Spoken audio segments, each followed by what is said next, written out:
Come with me, and you'll see a world full of pure imagination. Alright, so I've needed to give you guys this video for a while.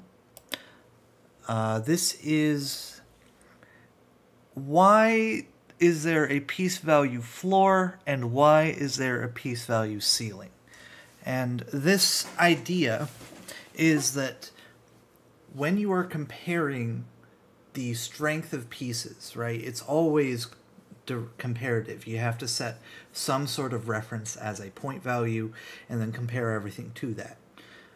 There are convenient references and there are stable references. So the most convenient reference in chess is the pawn. When you set the pawn at one point, everything kind of makes sense for endgame management. And endgame management is a good thing in chess specifically because you trade down until it's simpler and simpler and simpler, and then eventually you can usually tell how good an endgame is for you that you're trying to trade into through tactics based off of those point values. Makes it useful for chess. It isn't useful in every game because you can't do that in every game. Trade down into something simple enough that you can know who's winning via points. But that relative piece value where, say, a bishop and a knight are about the same but a rook is stronger, how much stronger? What about a rook versus a bishop and two pawns, which is better there? That type of thing is still something useful to think about.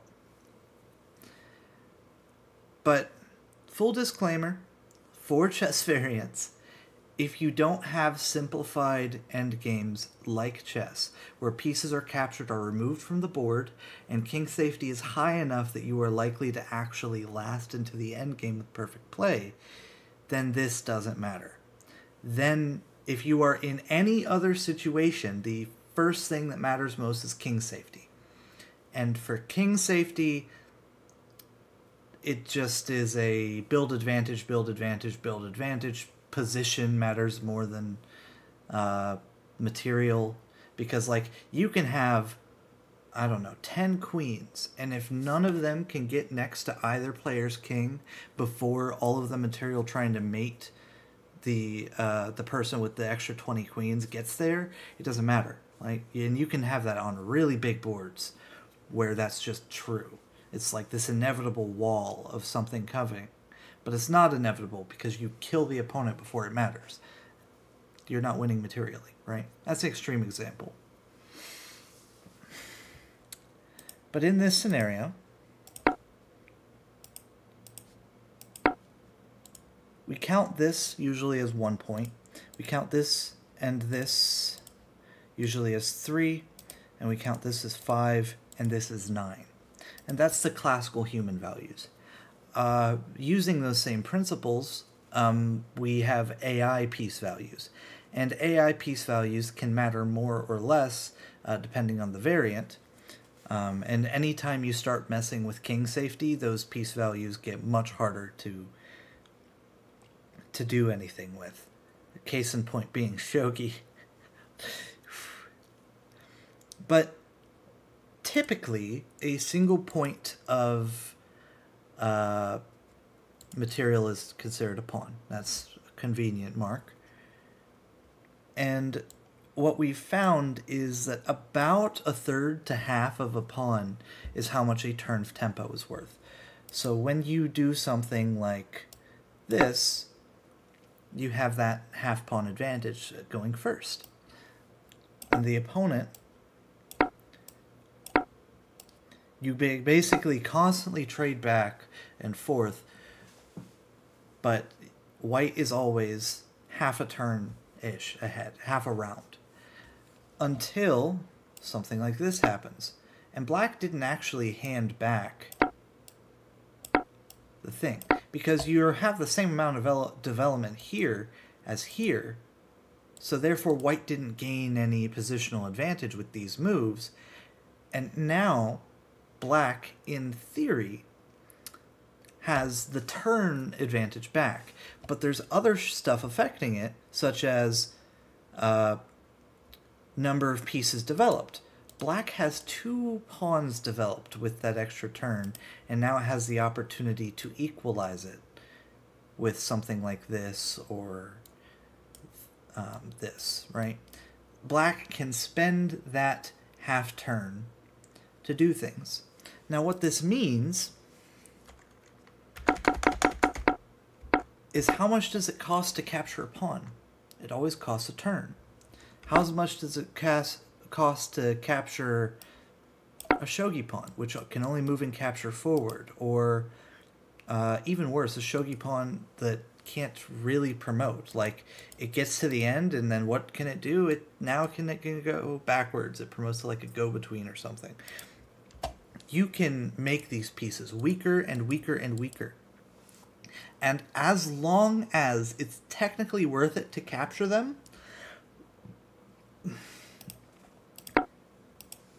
if they're free, because it does cost you, sente versus gote is the shogi and go terminology, where sente and gote refer to the player going first and second, but it's a little bit more than that. Sente, coming out of an exchange with sente, means at the end of the tactic, you get the choice of what move to make anywhere, rather than just the forced moves. So if you enter a forced line where a series of moves is going to happen, so again, on that line on the Spanish, right? Black did this with sente, because they got to choose what to do next. Meanwhile, similarly, let me get to here, and I'm just going to set something up, so I'm going to ignore turns for a little bit.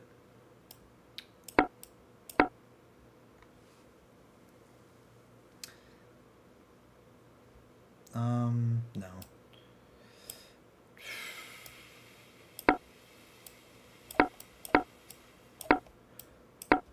There's no rule enforcement on this board. It's basically a chessboard.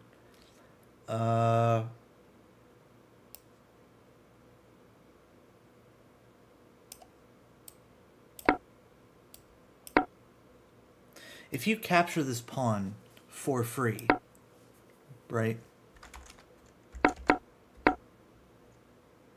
In fact, yeah, that's a good example.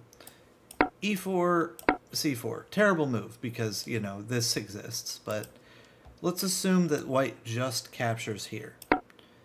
That cost you, you captured this in gote, which means black gets the option next turn to make anything they want. It's not forcing. They can make any move on the board just about. Some of them are losing moves and some of them are okay moves. I wouldn't say that black's position is salvageable at this point. But, like, even if you did something like this, black still has the choice of what to do next, right? So you could do this and just hold that square that the queen wants to go to right now. Man, that would suck. Sorry, looking at that position is bothering me. The point is, that's what it means to do something in gote. You give your opponent the option on what to do on the board next.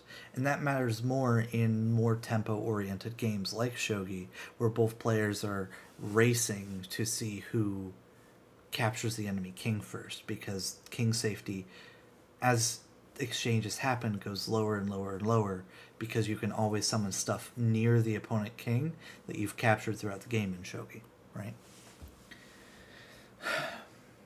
So that brings up the piece floor. The piece floor is a piece's value if you're ever going to capture it in a game. It will always cost you a turn of tempo.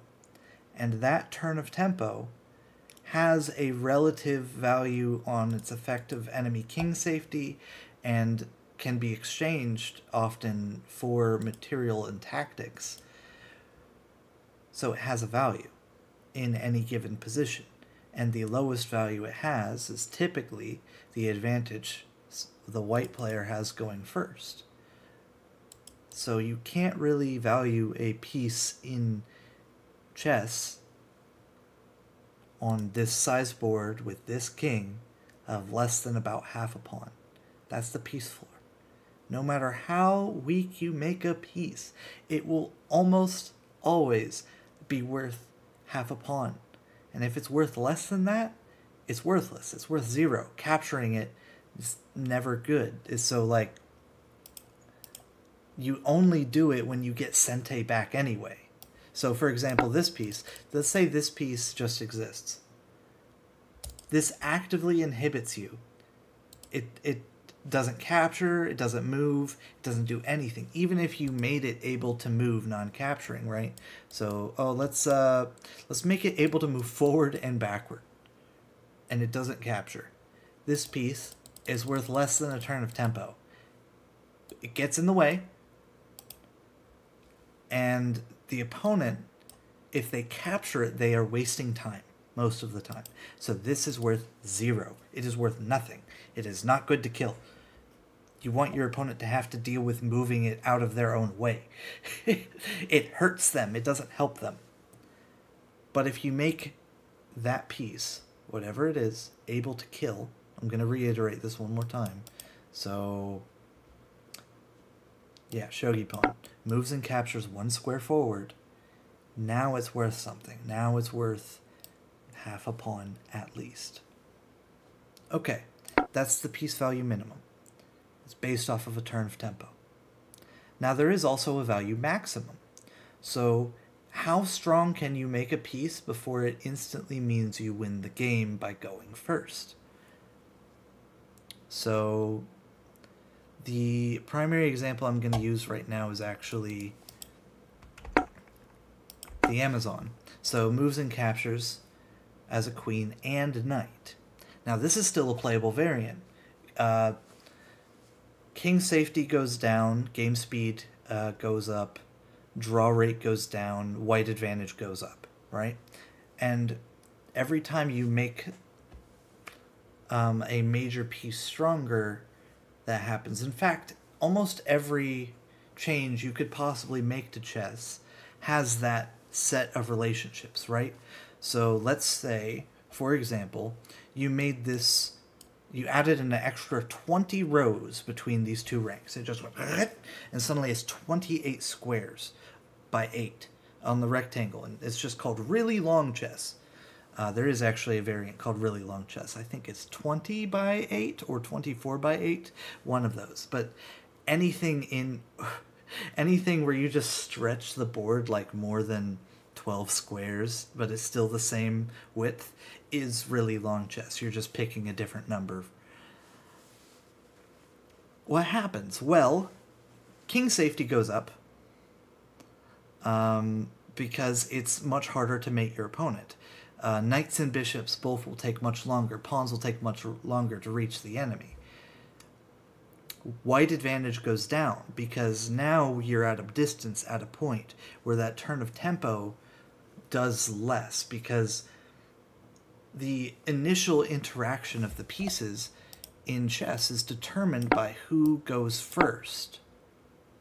But if you add a few more ranks between here, it just means that you're going to finally interact slightly closer to the black side.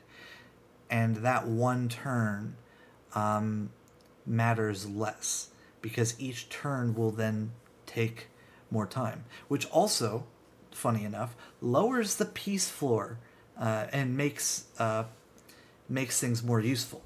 So in that example where you had this piece that could only move forward and backward and couldn't capture, that's an advantage in some cases, not every. Like, you might need this thing to have a slightly different movement. Like, let's say it can move forward, backward, left, and right, right?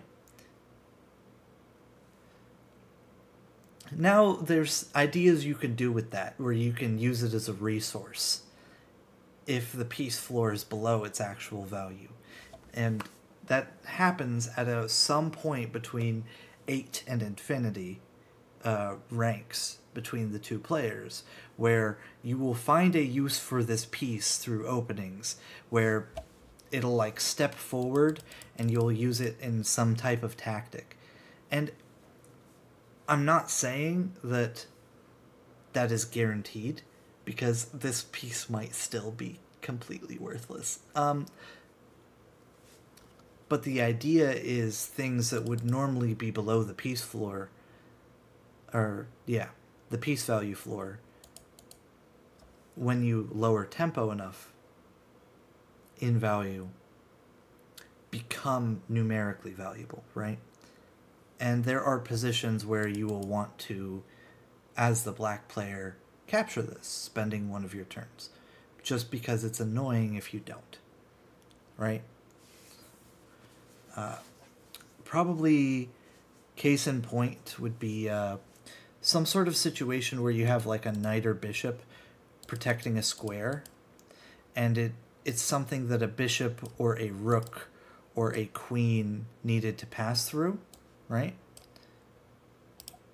And you put this in the way protected by this. And if there was some type of situation where something needed to pass through this square in order to do something, now it can't, right? That's the value that this piece potentially has, is inhibiting your rooks and queens and bishops from being able to go through stuff. And furthermore,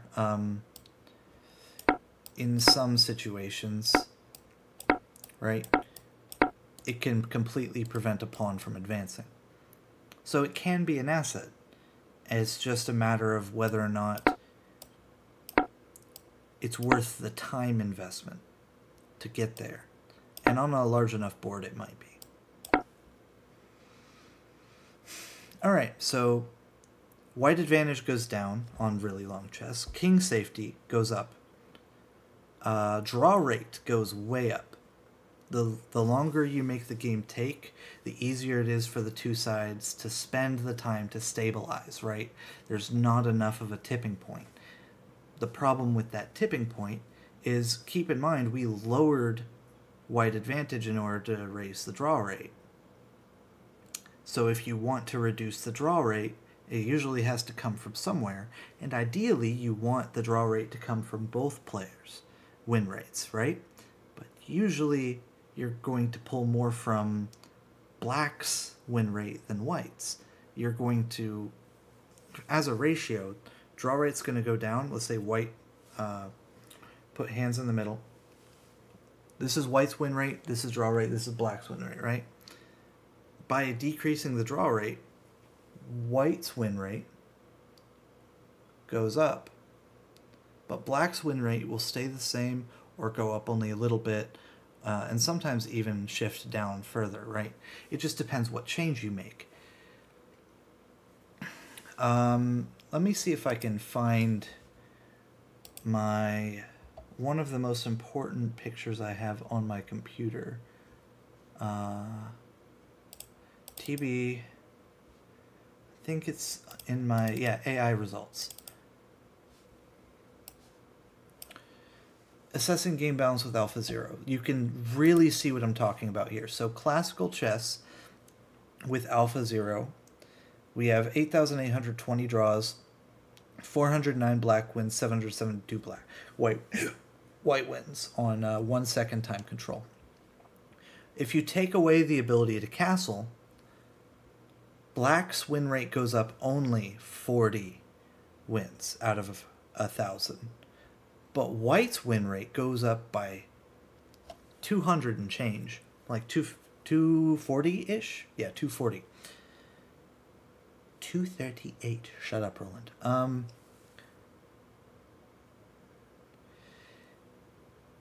That's a big difference, and this repeats all the way down. No castling for the first 10 moves. Oddly, doesn't change black's win rate that much. It increases the draw rate, but it takes it again out of white's. So it's more fair to not be allowed to castle for the first 10 moves. between white and black, but you have a higher draw rate in the game of chess as a whole. Pawn only can move one square. Well, king safety went down, or went... Yeah, king safety goes up, right? If a pawn can only move one square, pawns take longer to reach the opponent. Therefore, king safety goes up. Okay, so king safety goes up. Draw rate goes up, white advantage goes down. Yeah, so it's consistent. Perfect. Had to double check the logic. Stalemate being a win. Again, for these 5, we have very little change in black's win rate. But we have changes between the ratios of draw rate and white advantage based on the actual net effect of that change. You can really see this with Torpedo. Torpedo decreases king safety by a lot. Torpedo is when you can always double step a pawn at all times. Right?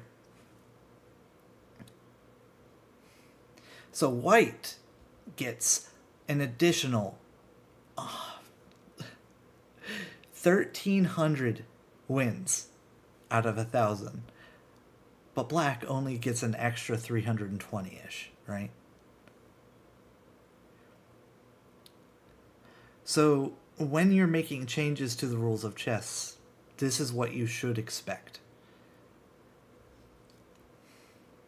Okay. Now why does that matter? Well, you can only make a piece so strong before it instantly wins you the game. And that piece, whatever it is, will always have some sort of relationship in value to a single pawn. It may not be a reasonable relationship, but it will have a relationship. And furthermore, it will have a relationship with the enemy army. So one of the best advantages I can give, or examples, we'll take all of these pieces away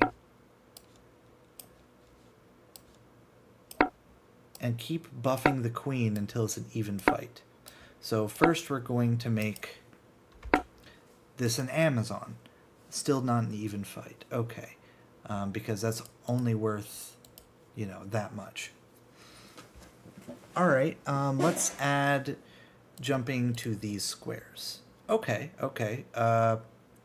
So at this point, the combination bonus is stacking, so that's already worth another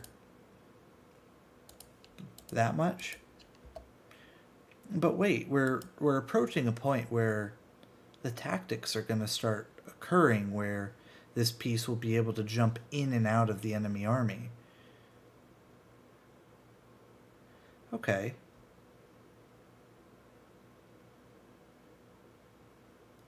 Hold on a moment. How strong can you make this piece before it doesn't matter how much material the opponent has? Or where the opponent needs like 2 queens or 3 queens to deal with it. Is there a point where that starts to happen? And the truth is, yes.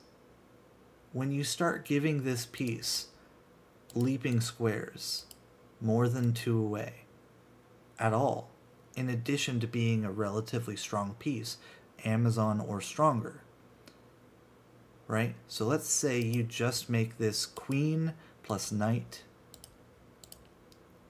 plus camel. It wins. It just wins. Because you are able, at that point, to deliver such tactics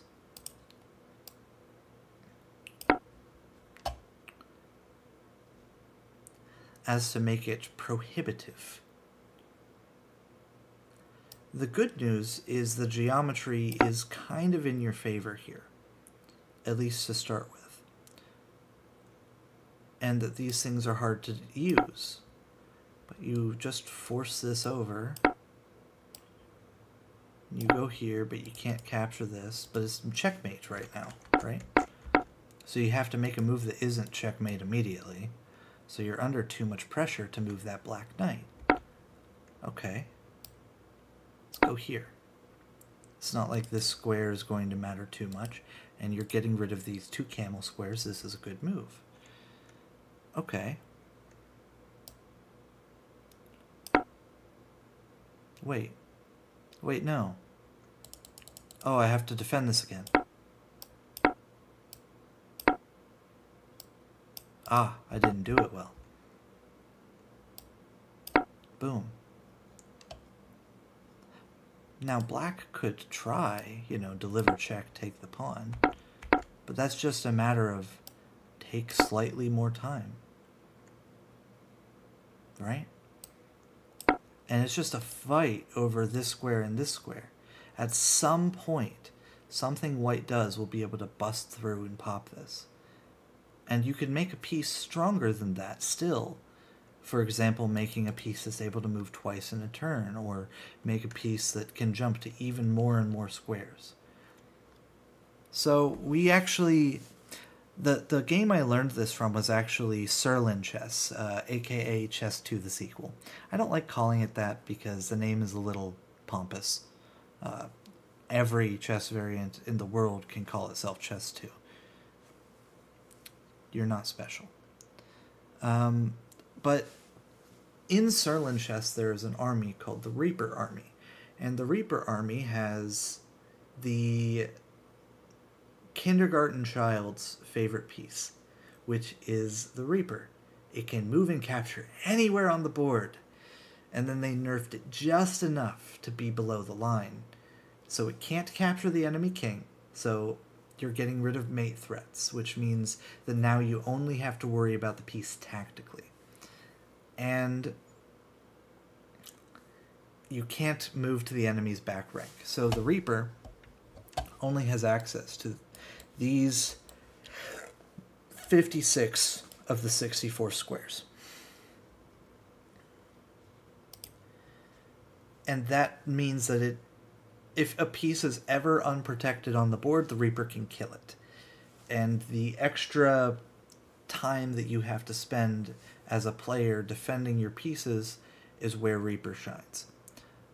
It's not quite strong enough.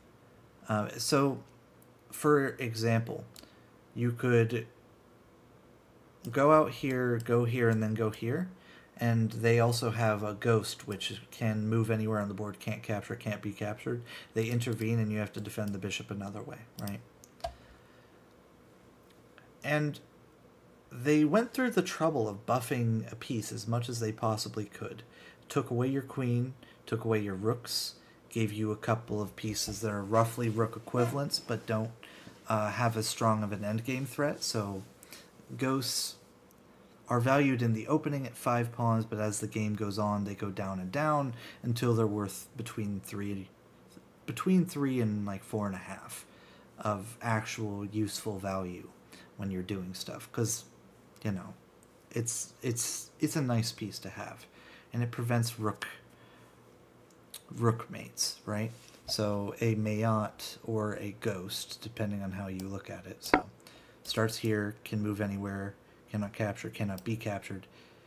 It can always, if your opponent has a rook, keep that rook on the back rank. It just costs you turns of tempi, right?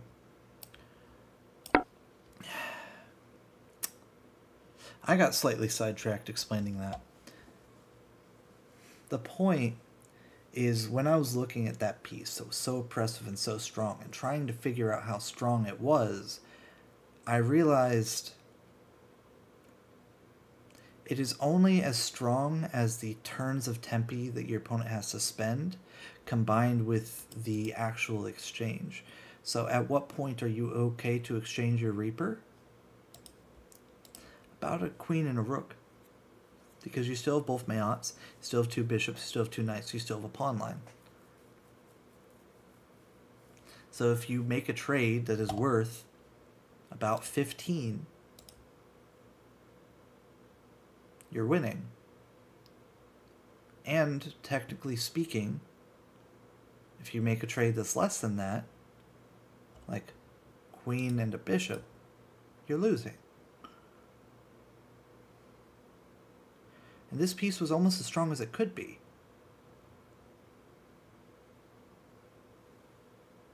So the piece value ceiling, as far as I can tell, when you're giving a piece different movements, it's probably about 15 pawns in chess against this king. And if you make anything stronger than that, it isn't a piece that has a value, it's a piece that wins the game. Now you can give it to both players so that the juxtaposition of these super powerful instant wins is like, ugh! But you can never make it asymmetric against the chess army at more than that, right? You have to buff something in this army in order to make the value actually be more than that and be playable. And where that line is, you notice how I'm talking about the enemy army? It's because it's based off of king safety. It's based off of how much pressure it can exert before it wins. So the piece value ceiling in any given board that you're starting the game with when you're designing this shit is based off of what the enemy army can handle.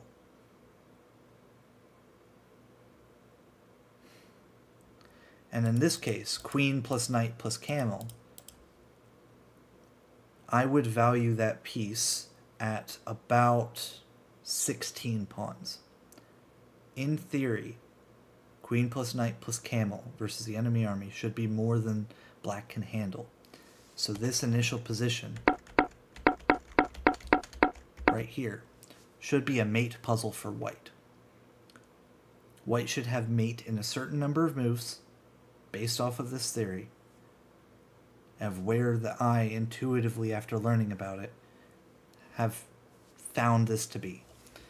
And you can find other pieces that are worth about 16 pawns.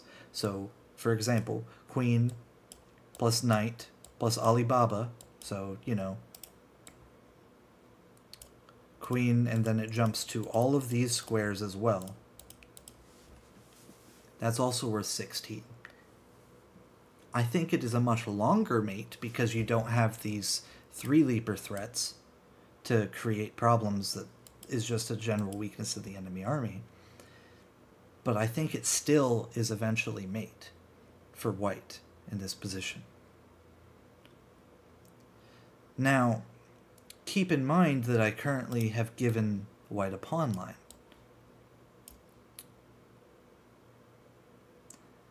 If I don't give white a pawn line, then this alone is enough to stop queen plus knight plus camel. So taking away white's pawn line increases black's king safety enough that the piece value ceiling goes up. It's higher than 15. And it's a nuanced way... that's the wrong word. I shouldn't use that word. The Chess Evolved Online community will have my head. Let me find a word that tastes good. This way of thinking about piece value ceilings is easy to say wrong. Word's hard. When you're discussing this, you end up often failing to talk about the fact that the enemy army is the one causing that ceiling to be where it's at, or at least I have in the past, because I've had to think about this a lot.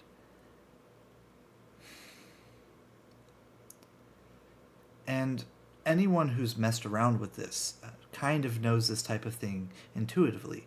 You can't just drop the fire demon from Tenjiku Shogi into chess and it be a good game. It's gonna be too strong. Even if you give one to both players, it's fun, maybe, but it's not a balanced variant. It's not a balanceable variant.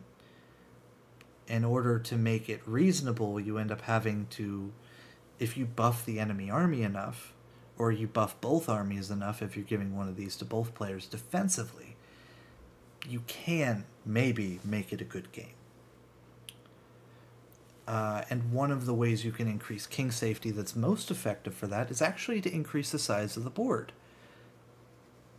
as stated earlier when we were talking about really long chess, because that makes the time delay more reasonable. Another one is to change the enemy formation. So if you put the enemy formation in such a way that everything is defensively minded, right? Something like this is technically more developed, is technically more effective at dealing with the Queen Knight Camel than the Queen Knight Camel at base. In fact, we'll do this. Now, the camel squares are both covered directly. In fact, let's find one that is symmetrical. The bishops and knights have immediate coverage into the center of the board. These are all natural squares that you would want to get to in game.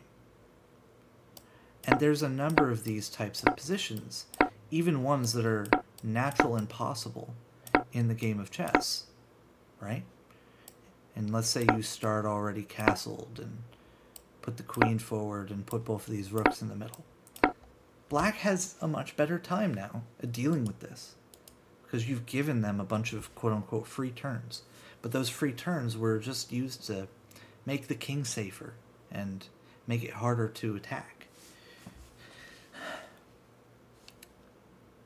And it's funny because I think that this change in formation, despite not messing with the material at all, where I put square pieces on a bunch of natural, useful squares,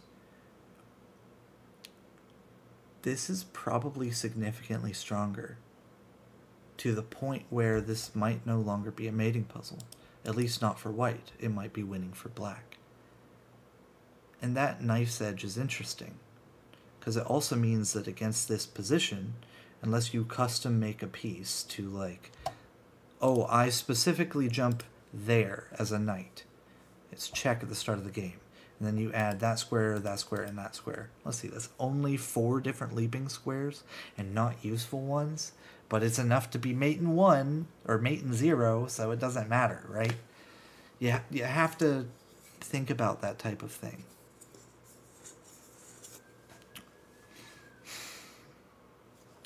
Now, normally, this piece value ceiling wouldn't be useful. But there are a bunch of types of games where it is. And those, mainly, are asymmetrical chess variants, where one of the armies is allowed to be the base chess army. If you're playing an asymmetrical variant where one of the armies is allowed to be the base chess army that you want balanced against the base chess army, it's not just a meme option. Chess Evolved Online.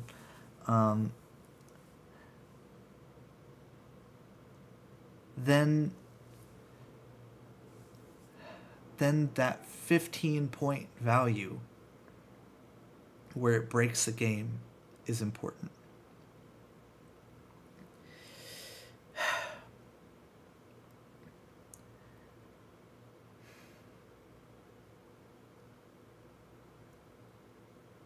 Because it means that you can't make an army with a piece too close to that without causing problems. And furthermore, if you have pieces above a certain value, then you can't give it interesting tools other than that piece. And that's a secondary, like, sub-ceiling, where if you have a piece that strong, it makes it very difficult to balance it, because and that point, I believe, is actually at the Amazon, right? I made her pink. When one army has an Amazon, then every tiny change can push the piece value ceiling of the enemy army down by giving you other tools to where it just becomes a mating puzzle, right? So changing like the number of pawns that you're dealing with. So let's give an example. Let's go back to this example.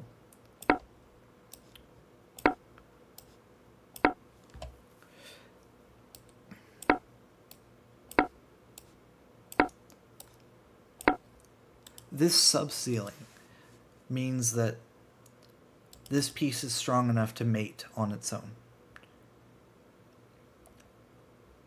The Amazon does not need the king's help to mate the enemy piece,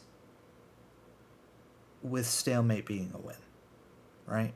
So stalemate win, king safety's down low enough, Amazon can do it. Oftentimes, you will still be able to checkmate the enemy with just an Amazon and their own pieces. So tactically, you end up with checkmate cases, because now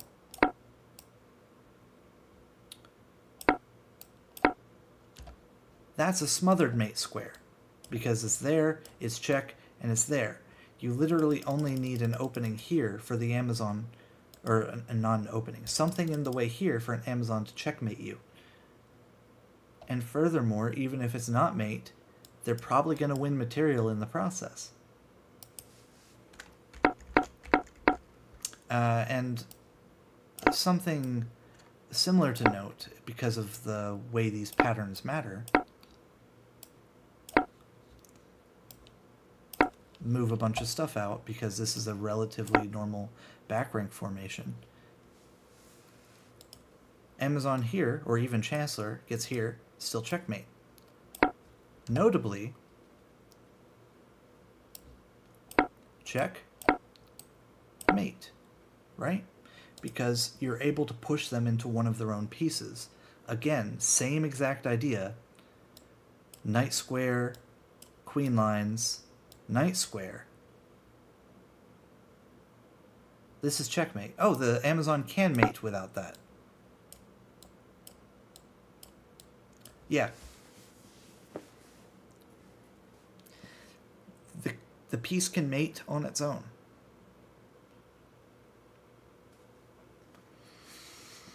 So it's just a matter of at what point.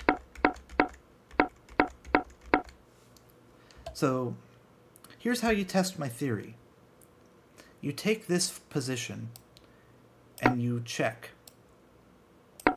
how many pawns you need to add for one side to be winning. You continuously do a brute force solve of each of these positions, adding one pawn at a time until black should win in a solved game for each and every one of these, which, you know, it's a very high bar to clear, an impossibly high bar to clear, to prove any of these positions are completely winning. We did it with Maharaja and the Sepoys, where the enemy only has this piece, but you have to checkmate it. Oh, hush! Good morning. That's my alarm. It's 8:40 a.m. But if my theory is correct, then there is a point where you add these and add these, where eventually you mate. And it might be like here. It might be like here. And you just keep adding pawns until it's a forced win for white. But there shouldn't be, if my theory is correct about the Amazon being a critical point in this value, like, it should be black wins, black wins, black wins, and then an extra pawn happens and suddenly it's a white victory. It should be a complete tipping point with no draw spot, with no fair spot, with no balanced spot. Do I know that to be true for sure? No. And if I'm wrong, then I'm upset about some of the decisions I made with Twin Suns. But not so much because the army turned out really cool anyways, but, you know.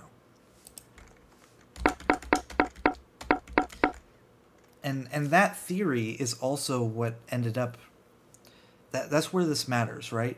This discussion happened when we were nerfing Twin Suns down from its original form, which is a king, 2 Amazons, and a bunch of shit that gets spun around.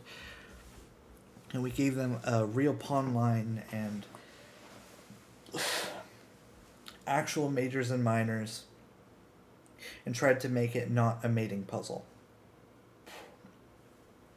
But part of the key of that is we did a bunch of game field tests in order to figure out which form of the army was the most fun, and then balance around that form. And we ended up testing a bunch of cool mechanic ideas. The one we ended up settling on, in addition to the existing orbits, was flame slinging. And it worked out, right? That's a cool army, and I'm glad that we can call it balanced for now. It's impossible to prove it is, but with my limited human testing, I think we have it in a good spot, right? But it's as balanced as Spartans was before its Fairy Max set, right? Where human testing gets it to one spot, we're going to test with the computers, and it'll either go up or down, usually down. Because humans continuously get the trades wrong. And usually we get the trades wrong more for the not chess army.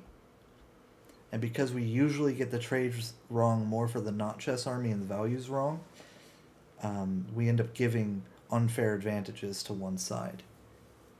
It tends to be the chess side, but it's not like, oh, it definitely is the chess side, you know?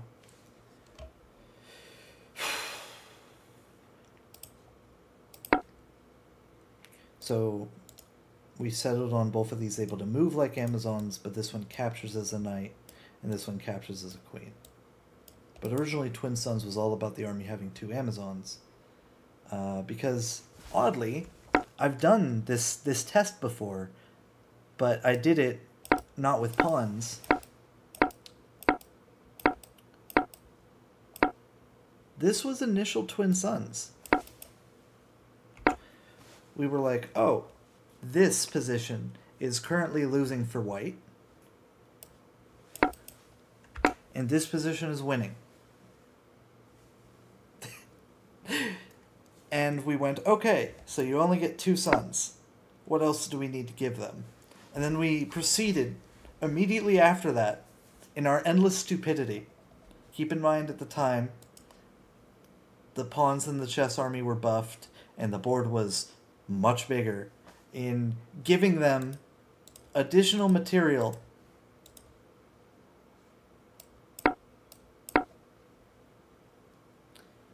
oh god, just thinking about this, knowing what I know now. We gave them additional material equivalent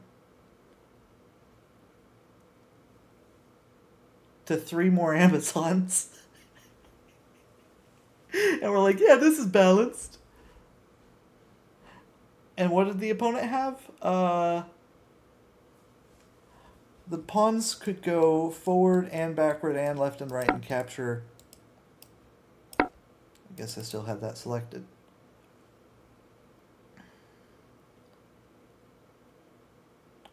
The pawns could go forward, backward, left, and right, and capture that way. So you were able to cover all sorts of things that you normally wouldn't be able to. And you could also double move anywhere on these back 3 ranks. So black would usually do something like boom, boom, boom, boom. That type of thing was possible. And these would all be mutually protecting each other. But you would have made a weakness here, so you normally wouldn't do exactly that. You would do it on the queen side and go,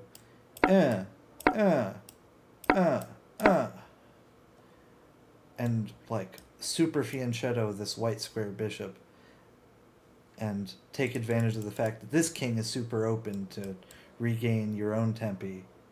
But even now, looking at it, this army is too strong on this size board. And it was only the fact that in order for this player to attack you, they always extended their pieces far, far away from their king, so that you could actually come back and do something like this and it not instantly die. Oh, mother of God. So we were just playing that army wrong. It was still hopelessly broken in that environment. That's hilarious.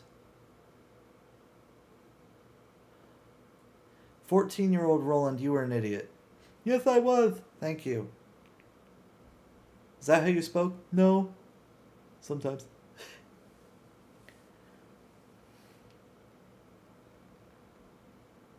These pieces are knights plus Alibabas, by the way. Yeah, there's 5 of them. And yeah, we thought this was balanced.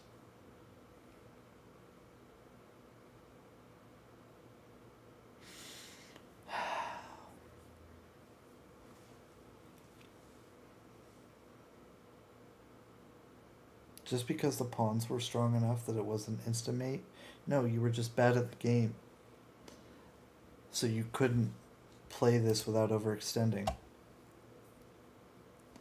I mean, sure, you can have a bishop like 20 squares that way, attacking this way, and be able to trade one of these for a bishop. Maybe. Not even always, because they only have to develop in time. Like, just move this here, and these are no longer as bad. Or even just the king forward. Well, I guess you could force it back onto a dark square and then skewer it. Okay. So in that environment, you were pretty much able to guarantee a bishop for flare trade. Does that help? That's a 4-point swing. No, it's still mate, but it's closer. And the pawn buff about doubles their value. So it raises king safety about the same as adding a whole extra queen to the chess army. Which, by the way, is where CEO puts the breakpoint.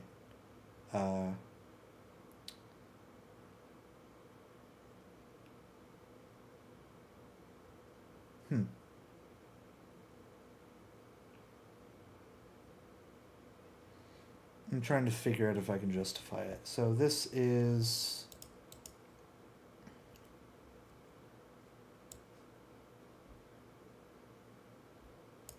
This is 16. This goes down by 4. So one of these is actually only worth the bishop in a trade. So that's going to happen. Specifically the dark square bishop. There's enough of a distance between that the extra king safety matters and helps and lowers the breakpoint. I'm doing one of my napkin calculations right now. Give me a sec. Boom, boom, boom, boom, boom. No, it's not balanced. Because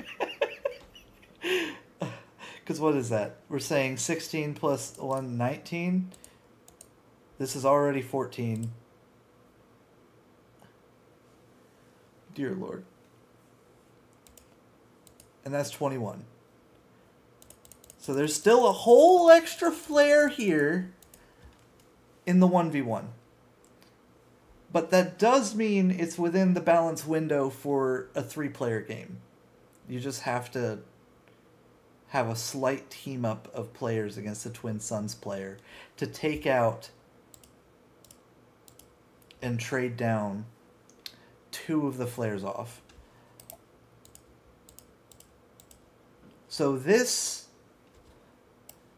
army, hilariously, against a buffed medieval where they have super castling, where you can castle into, out of, and or you can castle out of and through check, and you can castle anywhere on the board. So as long as there's only 2 or 3 squares between you and the rook, you could castle like vertically or like on the second rank or something, and the pawns are able to move and capture sideways and backwards, and double move anytime they're on these 3 ranks. If you do all of that, white is only just barely winning with these power pieces.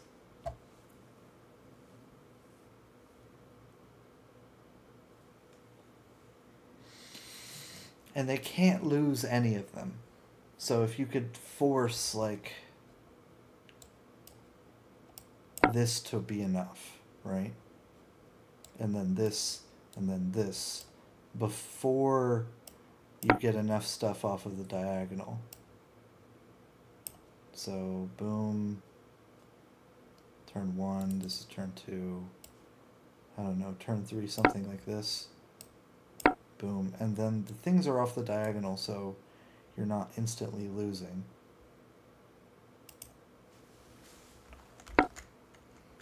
So you might be able to, as black, actually control this game enough to win in this situation.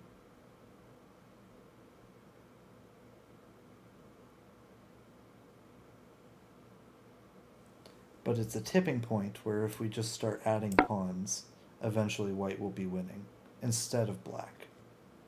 Because we've reduced the draw rate down so much that it toggles. Oh, that's a way to think about it. So here in Torpedo, if you keep buffing both sides in this type of way, you will eventually reach a point where white is just winning. And then if you give black a little compensation, the draw rate is so low that it'll swing back. So rather than being here to here, right? So like 5,000 wins for white and like 3,000 for black. You give black an extra pawn and it'll be like, oh, so that means that I'm stupid, and they might end up at a point where it just has a really low draw rate that's in the middle. And it's just hard to do.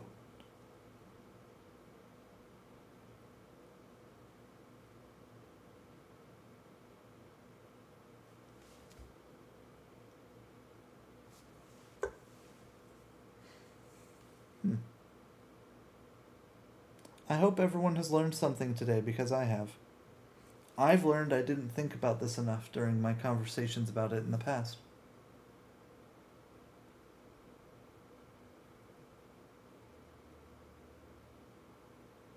The piece value ceiling isn't applicable in the way I thought it was. It still exists.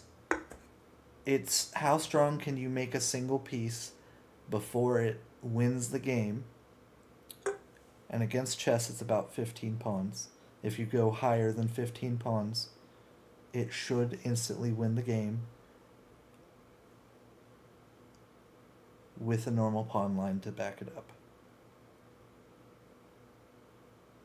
If you take away the pawn line, you increase the enemy king's safety enough that they can handle that piece. But depending on the piece, there might be a point where it is technically balanced. Maybe not interesting, maybe not fun, but technically balanced on an asymmetric front. At the very least, it would be within the same types of margin for error that we use when we're talking about chess and Shang-Chi and good games, where one side is doing one thing and the other. So it's possible to balance an asymmetric variant with really strong pieces. It's just prohibitively hard and impossible to do with only human testing. You have to jump straight to computer shit and rigorously plan out your entire balance process. And even then you might get it wrong and have to change some of your assumptions. So for example, a pawn might be too strong of a balance point piece, and you might need to give something else to that side, if you're assuming that you're not going to change the chess army at all.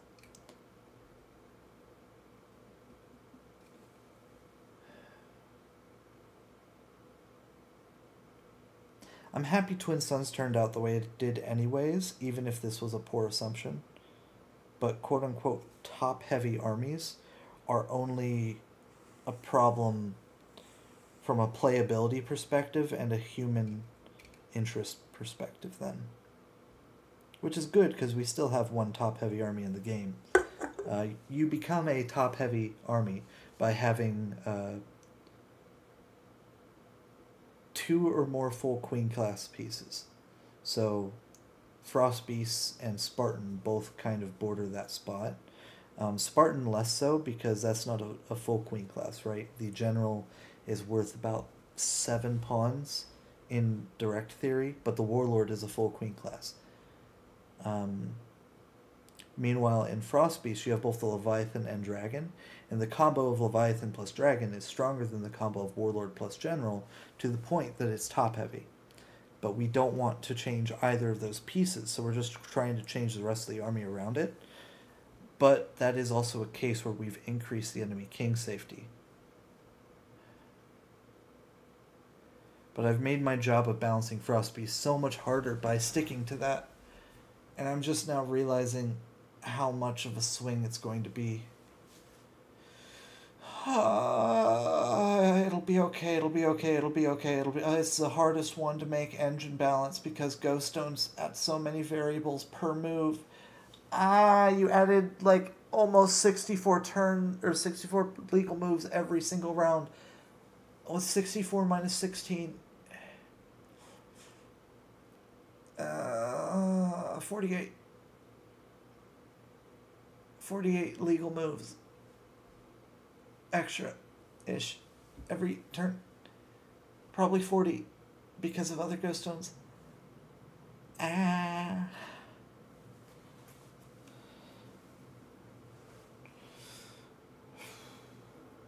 You have to use Alpha Zero style fucking machine learning, and you're going to have to redo the network a bit every time you make a balance change, so you'll have to retrain the network. But it'll have a good idea of play, so you don't have to completely retrain it. So the first training, since we're basing off of Fairy Stockfish using NNUE, NNUE is a little easier than a pure neural network, but Fairy Stockfish might not be capable of handling the weird shit, so we might have to do a full Alpha Zero type variant. That's a lot of computing time. And whatever variant of an AI that we have to use for Stockfish, for consistency in testing, we will have to retest or start test every other army with, right? That way we can know that. By the way, this table in front of me is our baseline. We want our 2 types of testing to come to about this result based on the time control. Because our engine, whatever we end up using, right, will be either stronger or weaker than Alpha Zero, most likely a bit weaker. And this was, on the left, 10,000 Alpha Zero games played at 1 second per move, right? But we're still going to have a 10,000 game set. We just might need 2 seconds or 3 seconds per move on the final set in order to make a comparable classical set. And we'll be testing our chess time controls until we get about this split of about 8,800 draws, right, out of 10,000. And once we find that time control, we then test our theory by going through the rest of these things in the list and seeing if the data matches up. And whether it does or doesn't, we now need to, we can interpret that a lot of different ways. We might find pure flaws where we can then take a Leela equivalent of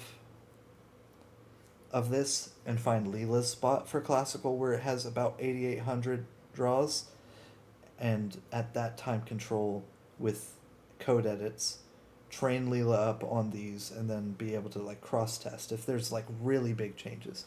We basically, if our initial test matches these exactly, almost, where the balance is relatively similar, then we have eliminated a major variable.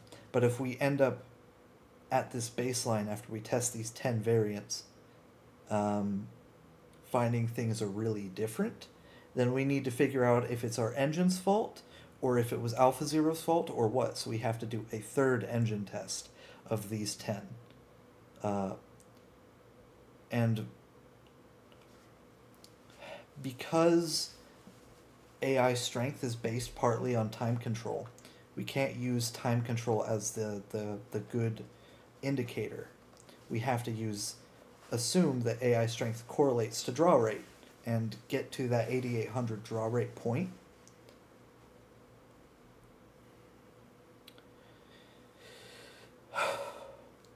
In order to get directly comparable data. Because then we can also cross-test with them playing each other that, like, hey, this AI at this kind of time control and this AI at this time control are similar. And we may have to eliminate being able to process during the opponent's clock time and that sort of thing. And then we even could tune the time controls for both AI playing each other as white and black alternating to also hit that 8800 draw rate point and be able to see if our test is consistent between strong enough AI. Because then we can say, if we could prove that above that play strength, above a certain play strength of AI, it doesn't matter which AI you're using because we're able to get the same data with multiple AI in the same pool, right?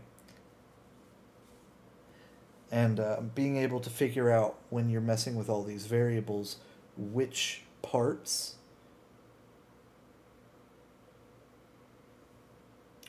are statistically significant, whether or not your data is good, is something we have to like work with a data scientist to figure out.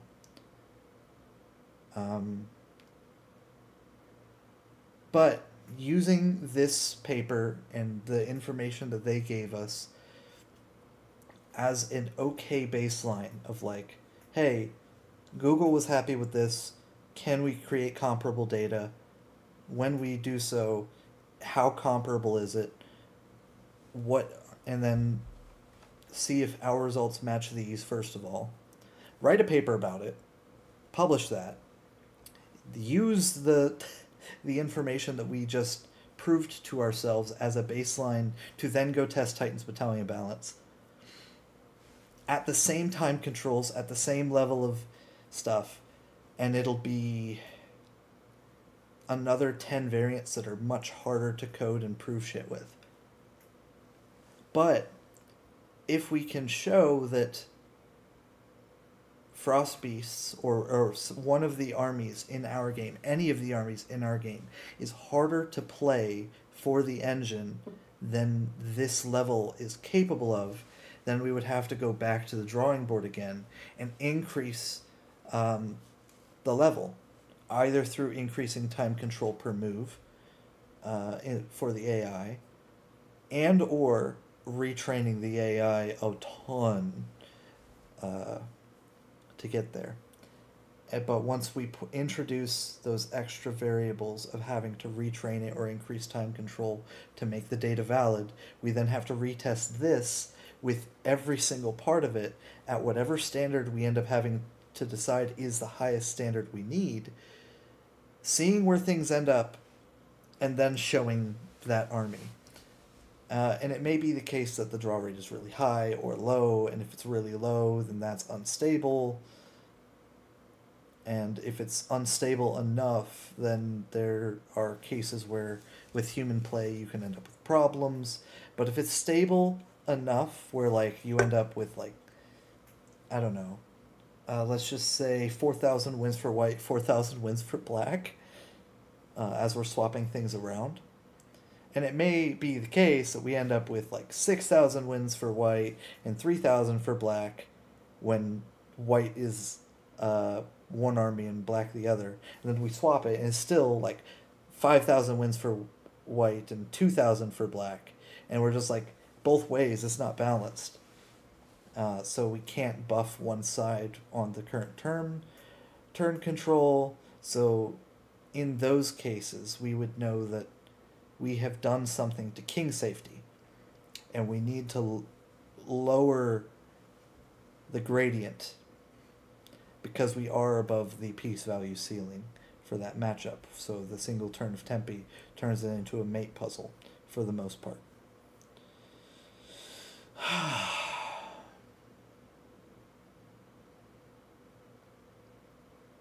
There's actually something Tomato was talking about when he was engine balancing his variants. He was less rigorous because he was doing it more hobbyist than we intend to.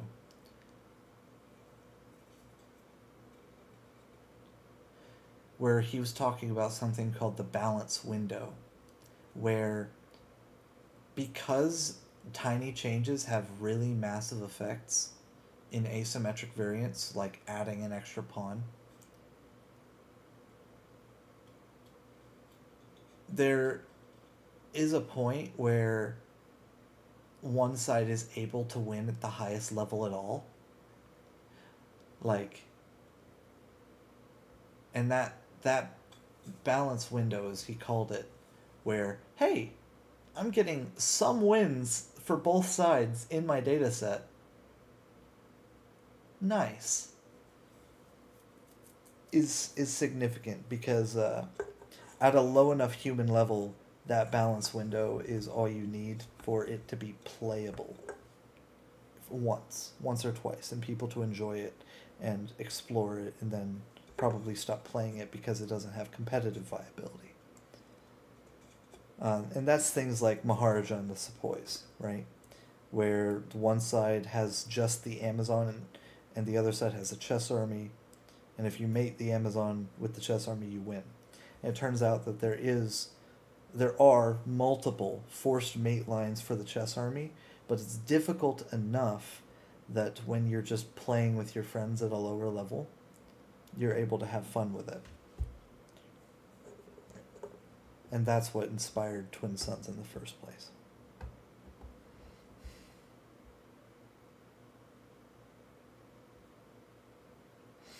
I have been talking about this shit for an hour and 12 minutes. My throat hurts. Good morning. Real quick, I tried to record this as a full video earlier, but I will talk about it more directly here, since we are here. There are a series of goals that I have with my community, because there was a vote inside of the company where we decided that I wouldn't be a full-time YouTuber, that we needed a different path forward, right? And to that end, that means that I gave up on doing a ton of things that I originally planned to do for the YouTube side of things, for the Twitch side of things, right? Unless something major changes, I am not a full-time YouTuber / streamer, and I will not try to be. But I still want to grow this community. I still want to work with you guys. I'm still willing to talk about these things long form. I'm just going to be more of a game dev releasing devlogs than I am anything else. So right now on YouTube, there's a 200 sub goal where I'm going to do a Let's Revolution marathon stream where I beat the entire game. At the end of the game, I will find some sort of challenge to set, and that will be a future goal. And those ones right now, actually, on 40 subs on Twitch, because it's not partnered, it's, I think it's another P word.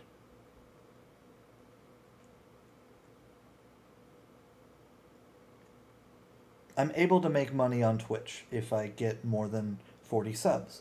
And because that's the break point where it starts to matter, I have a 24 total hours on chess.com marathon stream.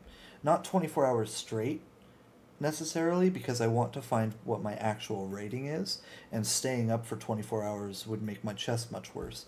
So it would have to be over the course of like 2 days. 2 12-hour streams. No. 2 12-hour sets of gaming interspersed with 8 hours of me sleeping and 4 hours of me just talking with the community. So it'd be 36 total hours of streaming and 24 hours of playing chess to figure out what my chess.com rating actually is.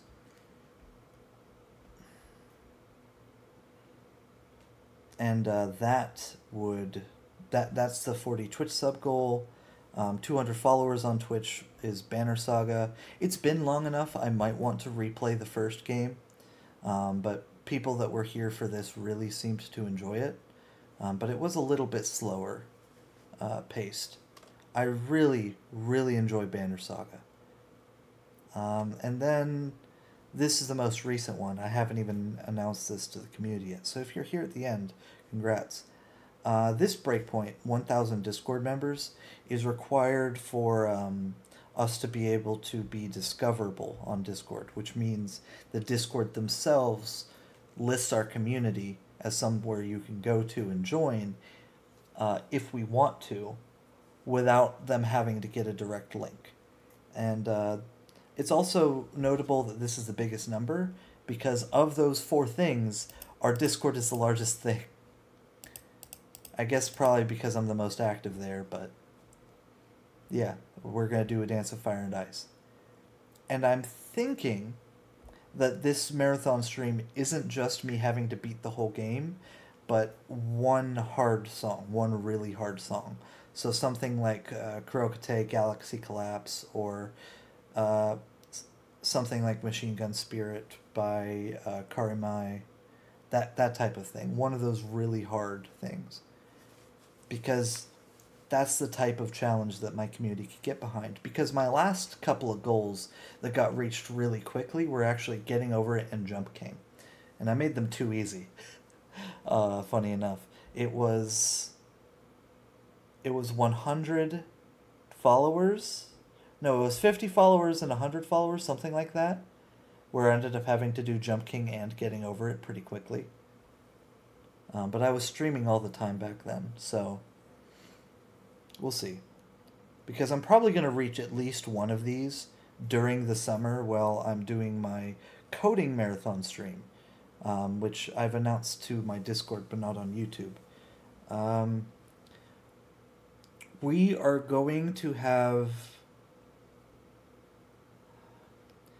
either a month and a half is going to pass, a month and a half, 2 months, so the entirety of the summer between semesters, or I'm going to get a playable version of the current set of Titans Battalion up on a website, probably titansbattalion.com, because we own that domain. So that is most of the UI. It will just be the things we have finalized art for, I think. I don't want to put up the old art yet, or at least not as the base, because I do have, workable art for everything.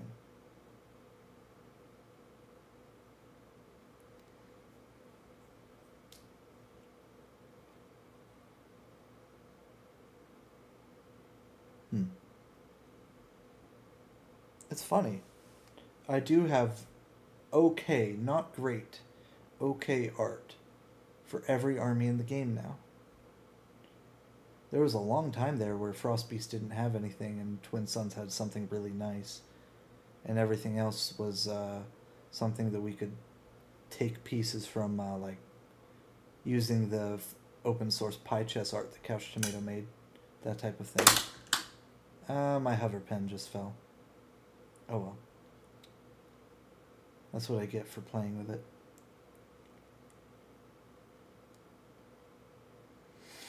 So, during that coding stream, since it'll be on Twitch and YouTube, I'm probably going to cross one of these 3.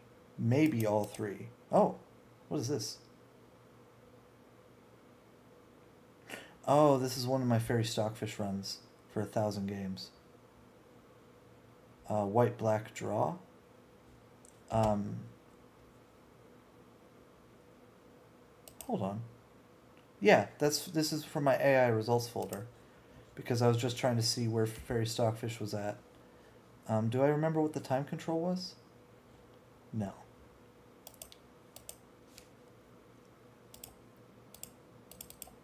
I pulled this up on accident, but now I'm curious. Classical?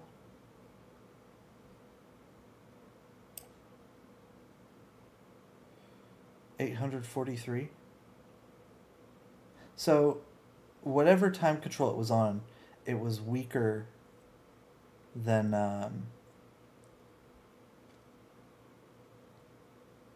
yeah, 843 out of 1,000. So an 84% draw rate.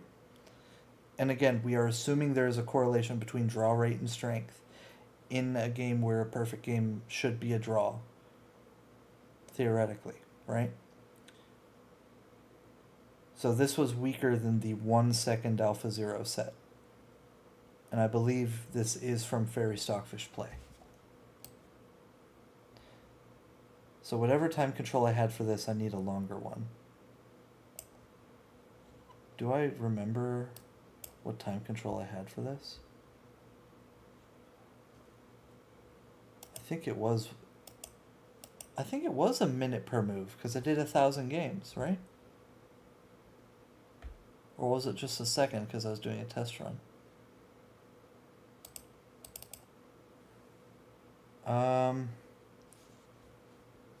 Oh, these are 10,000 game sets that I did for no castling. Win, loss, draw for no castling. Ah, this one. So we're comparing this no castling rate.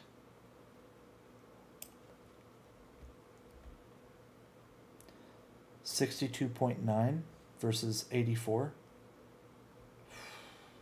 It's not great. 62.9 isn't nearly strong enough. And these are 1 second games. Yeah. Shit. But yeah, and I also did pawn 1 square, right?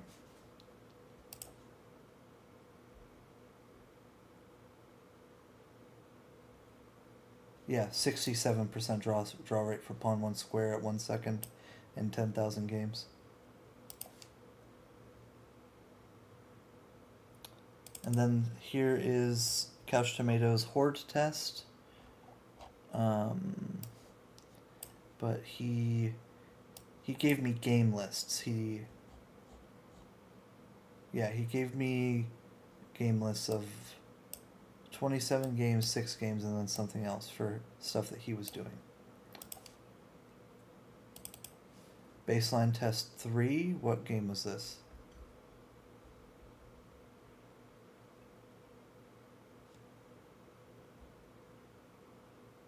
Baseline test 3 is not descriptive enough, Roland. Ah, stalemate equals win. Let me visually verify. Stalemate equals win. I got 62.5 versus 86 on 1,000 1-second games.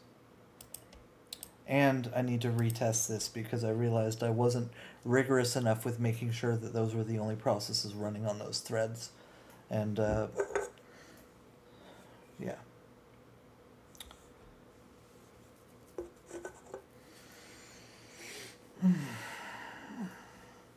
How much is a TPU? I might just have to buy normal CPUs and build a separate computer just for the AI shit.